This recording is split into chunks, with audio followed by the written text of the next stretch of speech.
Medley Dorothy Liu was only 7 when she started acting in Singapore. She appeared on TV and in independent films, but years later, her career options started running out.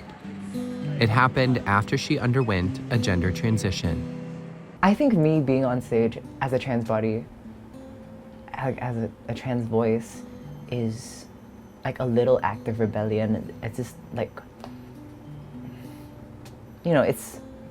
it's like kind of middle finger to Singaporean values and Singapore family values. While Singapore has a vibrant LGBTQ community, activists say transgender people face social stigma, ranging from job discrimination to family rejection. Liu says she expected her career to take a hit after her transition. Things, and I was watching stuff on YouTube, and I remember just like feeling this overwhelming sense of recognition, and then I knew exactly who I was.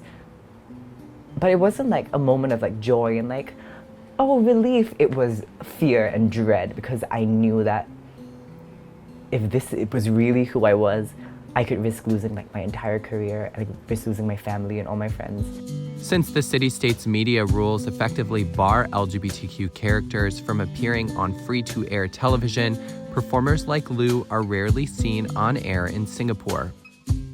If you're not complying to the guidelines, the government can strip away your license to air.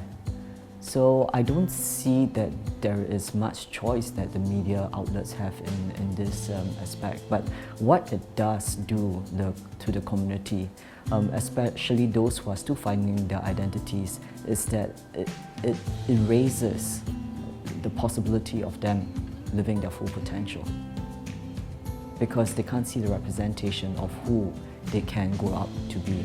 In 2022, Singapore repealed the British colonial-era law criminalizing sex between men, but authorities left controls on LGBTQ media content in place. There's no positive representation. What little representation we see of trans and non-binary people will be along lines of almost very unfortunate negative depictions or portrayals of trans characters.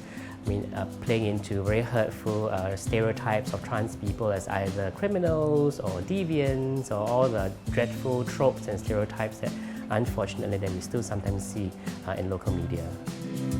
Despite an uncertain future, Liu still wants to carry on with her career path. I want to be an artist beyond being trans, and I think I deserve that.